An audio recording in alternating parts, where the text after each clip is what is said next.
63ാമത് സംസ്ഥാന സ്കൂൾ കലോത്സവത്തിൽ നമ്മൾ പറഞ്ഞ നാടകമാണ് ഏറ്റവും ജനശ്രദ്ധ നേടിയത്, ജനപങ്കാളിത്തം കൊണ്ട്. ആ നാടകത്തിലെ മികച്ച നടനും നടിയും ഇപ്പോൾ കലാരാമത്തിന്റെ വേദിയിലുണ്ട്. നമ്മോടൊപ്പം അവർ ചേരുകയാണ്. മക്കളെ, വളരെ സന്തോഷം വന്നത് കേട്ടോ. രണ്ടുപേരും ഓരോരുത്തരും പേര് പറയും. മക്കളെ, എൻ്റെ പേര് അഭിനവ് പ്രവീൺ. അഭിനവ്. എൻ്റെ പേര് ഗൗരി എന്നാണ്. ഗൗരി പാർവതി. ഗൗരി പാർവതി. അഭിനവും ഗൗരി പാർവതി. അഭിനവിന്റെ ശബ്ദമൊക്കെ പോയല്ലോ. സൗണ്ടൊക്കെ ഇന്നലെ പണ്ട് പഴയ പ്രൊഫഷണൽ നാടകത്തിൽ പറഞ്ഞ പോലെ എന്നുള്ള വിളിയായിരുന്നോ? മൊത്തം ചീറലും പൊളിക്കലൊക്കെ ആയിരുന്നു. ആണോ? എന്തായിരുന്നു നാടകം? നാടകം തൊഴിലാളി. തൊഴിലാളി. ഏത് വേഷമായിരുന്നു മോൻ? ഞാൻ തൊഴിലാളി തന്നെ, രമേശൻ എന്ന് പറഞ്ഞിട്ട്. തൊഴിലാളി തന്നെ, രമേശൻ എന്ന് പറഞ്ഞിട്ട്. രമേശൻ എന്ന തൊഴിലാളിയായിട്ട്. എന്നിട്ട് നാടകം എങ്ങനെ ഉണ്ടായിരുന്നു? നാടകം അടിപൊളിയായിരുന്നു. എല്ലാവരും പ്രോത്സാഹമൊക്കെ ഉണ്ടായിരുന്നു. പിന്നെ ഓഡിയൻസ് ഏറ്റെടുത്തൊരു നാടകമായിരുന്നു ഞങ്ങൾ. നാടകമാണോ മോന് ഇഷ്ടം? ആ, നാടകം ചെയ്യാൻ ഇഷ്ടമാണ്.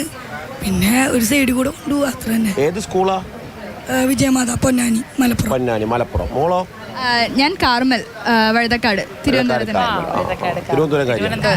അപ്പൊ മോടെ നാടകം ഏതായിരുന്നു? അളവ് എന്ന് പറഞ്ഞിട്ട്. എ ഗ്രേഡ് ഉണ്ട്. എ ഗ്രേഡ് കിട്ടി.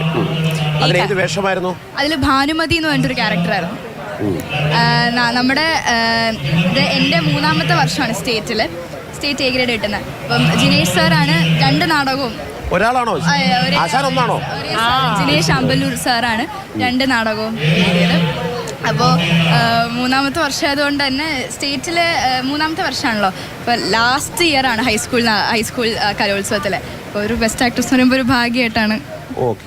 തീർച്ചയായിട്ടും ഭാഗ്യമാണ്. പിന്നെ കാർമൽ സ്കൂളിൽ ഇതിനു മുൻപും അഭിനയത്തിലും നൃത്തത്തിലും ഒക്കെ കഴിവ് തെളിയിച്ച് സിനിമയിലേക്കൊക്കെ വന്നവരുണ്ട്. അങ്ങനെ ഒരു ആഗ്രഹമൊക്കെ ഉണ്ടോ ഉള്ളില്? സിനിമ ഇല്ല. എനിക്ക് തിയേറ്ററിനോട് ഒരു ഇഷ്ടമാണ്. കാരണം നമുക്ക് ക്യാരക്ടർ ആകുമ്പോഴത്തേക്ക് നമുക്ക് വേറൊരാളാവാനുള്ള ഒരു ഓപ്പർച്യൂണിറ്റി കിട്ടുകയാണ്. അപ്പോൾ അത് സന്തോഷമുള്ള. അത് കേൾക്കുമ്പോൾ തിയേറ്ററിനെയൊക്കെ പിന്തുടരുന്ന കുട്ടികൾ ഈ കാലത്തുണ്ട്, അല്ലെങ്കിൽ ആഗ്രഹം തോന്നുന്നവരുണ്ട്. ഒരു കാലഘട്ടത്തിലായിരുന്നു സിനിമയിൽ കയറണം, സിനിമയിൽ അഭിനയിക്കണം എന്നൊക്കെയുള്ള മോഹം. എന്നാൽ ഇപ്പോഴത്തെ തലമുറയിലേക്ക് അത് ഉത്തരാധുനിക കലാകാരന്മാരെത്തുമ്പോൾ അവരെ അതിൽ നിന്നൊക്കെ മാറി നിന്നുകൊണ്ട് ചിന്തിക്കുന്നുണ്ട് തിയേറ്റർ ഒരു സംഭവമാണ് എന്ന്. ഈ കലോത്സവ വേദിയിൽ നിന്ന് നേരെ കാലെടുത്ത് വെക്കുന്നത് സിനിമാ സെറ്റിലേക്കായിരുന്നു പണ്ട്.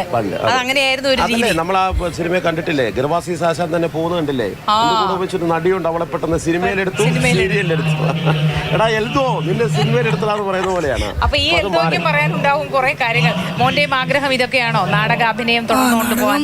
അഭിനയിക്കണം എന്നുണ്ട്. പിന്നെ പറഞ്ഞ പോലെ തിയേറ്റർ തന്നെയാണ്. കാരണം നമ്മളൊരു ഒറ്റ സ്ട്രക്റ്റില് ചെയ്തു പോവല്ലേ. അപ്പൊ നമുക്കത് ചെയ്തു പോലെ നമ്മളെ കഴിവ് ഫുള്ള് നമുക്ക് ഇതിലേക്ക് എടുക്കാം. അതൊരു വെല്ലുവിളിയാണ്. നന്നായിട്ട് ആസ്വദിച്ച് ചെയ്യാൻ പറ്റിയോ രണ്ടുപേർക്കും നാടകം? നന്നായിട്ട് ആസ്വദിക്കാൻ പറ്റും. ഓഡിയൻസിന്റെ റെസ്പോൺസ് ആയിരുന്നു ഏറ്റവും. നമ്മൾ പറയുന്ന കാര്യത്തിനൊക്കെ അവർ ചിരിക്കുമ്പോൾ, കൈയടിക്കുമ്പോൾ നമുക്ക് വല്ലാത്തൊരു കോൺഫിഡൻസ് ആണ്. നാടകത്തിന്റെ പ്രത്യേകത ഏതാണ്? അപ്പൊ തന്നെ റെസ്പോൺസ് കിട്ടുന്നത്. ഓഡിയൻസ് നല്ല കട്ട സപ്പോർട്ടായിരുന്നു. ഓക്കെ, എന്തായാലും മക്കള് കലോത്സവ വേദിയിൽ നിന്ന് കിട്ടിയിട്ടുള്ള ഈ പ്രോത്സാഹനം ജീവിതത്തിന്റെ മറ്റെല്ലാ മേഖലകളിലും ഉണ്ടാകാൻ വേണ്ടി സാധിക്കട്ടെ. നല്ല 2 കലാകാരന്മാരായി ഈ സമൂഹത്തിന് കൂടുതൽ മാതൃകരമായിട്ടുള്ള സന്ദേശങ്ങൾ നൽകാൻ ഒരുപാട് പ്രതിബദ്ധതയുള്ള കലാകാരന്മാരായി വളർന്നു വരട്ടെ എന്ന് ആശംസിക്കുന്നു. 2 ആളും ഉയരങ്ങൾ കീഴടക്കട്ടെ. ശരി, താങ്ക് യു.